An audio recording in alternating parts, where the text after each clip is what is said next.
Hello Horror Hounds, just as Christmas has got the Grinch, I feel like the Halloween season this year has got me. I've been kind of bummed out for the last few days because I wasn't gripped by Halloween 2018. And all across the internet and social media, people are raving about this movie and loving it. And I feel like I've been left on the outside of a party looking in going, I don't get it. So to try and dispel these Halloween blues, oranges?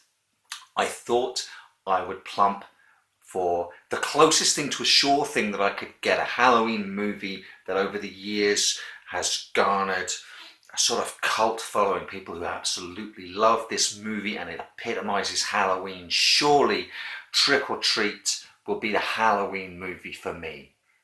Really? Surely?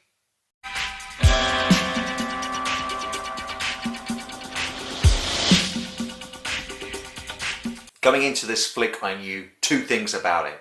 Some people absolutely love this movie. It has become a Halloween tradition for them. And secondly, it sort of languished in movie festival hell for a couple of years before getting finally a DVD release in 2009. I read a really interesting review that suggested that True Blood may have actually saved Trick or Treat because Anna Paquin's star was on the rise in True Blood. And she's in this sort of in a similar way that Chris Hemsworth's star in The Ascendant helped push Cabin in the Woods to get maybe a more publicised release, a more well-handled release with a movie studio that, like Trick or Treat, seems not to know what to do with either Cabin in the Woods or Trick or Treat.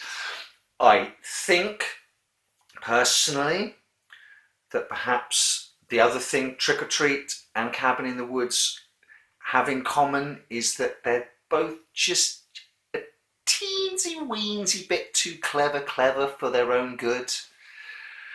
So whilst I kind of enjoyed this, it didn't blow me away. One thing I will say about Trick or Treat is it is hands down the most Halloweeny film I have ever seen. This is a movie that is in love with Halloween night.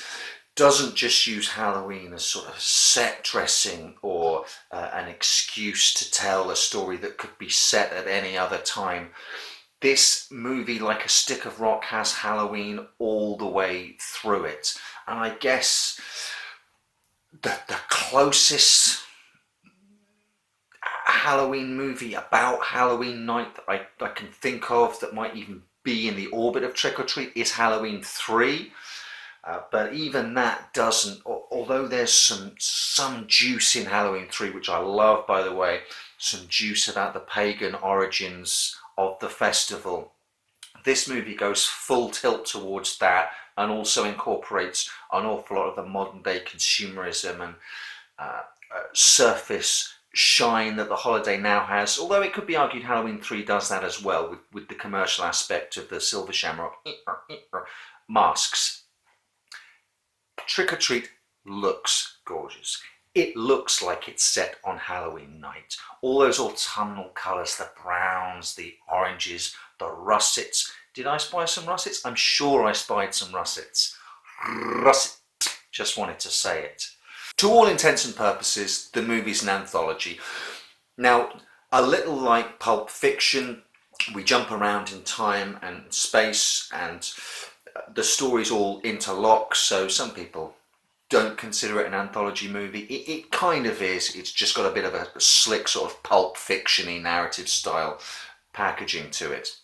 I definitely view it as an anthology, and the anthology format does allow writer-director Michael Dougherty to sort of explore different aspects of the night, different traditions. I'm sure he's thrown in a couple that he's just made up there. Running through it like a seam is the poster boy for Trick or Treat, Sam, short for Sam Hain, pronounced Sawane, and he is sort of like the little Halloween homunculus that is there to ensure that the rules and traditions of Halloween are kept, otherwise you will be in trouble.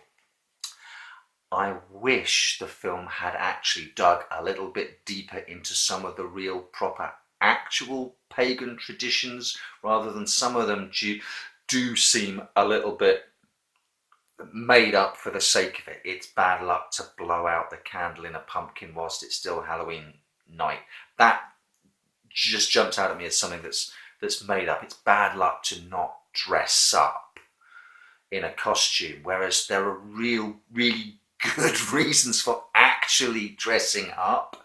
It's the night where the veil between the land of the living and the spirit world is at its thinnest, and you can cross over. And please correct me if I'm wrong, because I'm sure I am wrong, but I suspect the dressing up tradition comes from an age-old practice of trying to disguise yourself so the spirits of the dead don't recognize you, don't follow you home. It's exactly the same reason why everyone in funerals dresses in black or all of a kind, because as everyone is leaving the ceremony, if your loved one isn't actually finally at rest, they won't know who to follow home to get back home, and they can't then repose in your home and then start turning your family sick and killing them and swelling their numbers. So, whilst the intent is fantastic, I think the execution is a little lackluster, not nearly enough focus given on proper actual pagan traditions. And instead you get a bit of a mishmash, and a nod and a wink to some of them, and others seem much more current, modern, up to date, and frankly made up. Made up film, shocker. Who'd have thought it? I thought all of these were documentaries. I will also say this, Sam is a great addition to the roster of sort of supernatural holiday creatures, the Easter Bunny, Santa Claus.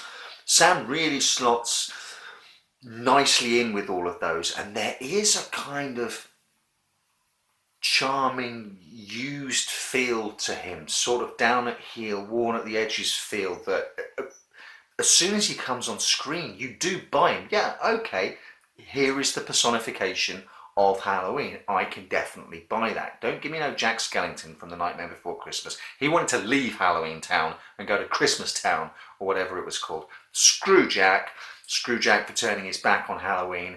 Sam is a true believer. So it looks great. The intent is great. It's got Anna Paquin dressed as Red Riding Hood, which is almost worth the price of admission alone, although it might send you off to the internet looking for certain True Blood gifts. Visually, it's a horror fan's delight. If you like the Halloween season, you can just wallow in the movie. The storytelling, though, unfortunately, is, for me, a little thin, because it delights so much in bouncing backwards and forwards and introducing a group of characters, leaving them, then we join them again, leave them again, oh, here's the conclusion of their story. It never felt for me like we stayed long enough with any of the characters to fully appreciate the beginning, middle and end in any resolutions. The one that paid off most successfully to my mind was the Brian Cox story, where he actually comes face to face with Sam, because more or less, apart from a couple of brief appearances towards the start of the film, his story is allowed to play out in totality from start to finish, and it felt much more satisfying. I was fully expecting another 15 minutes on this film. It's only about 75 minutes long, and the ending really did sneak up on us, and it just ended. And the piecemeal telling of each story part didn't allow the film as a whole to build up to a big head of steam ending, a really satisfying stamp on, right, that's the end of Trick or Treat. And we did turn to each other, what, that's it? That's how it ends? And I know it does all come full circle, and I know it does act as a whole. It just didn't build to anything completely satisfying for me. I told you I was the Halloween Grinch this year.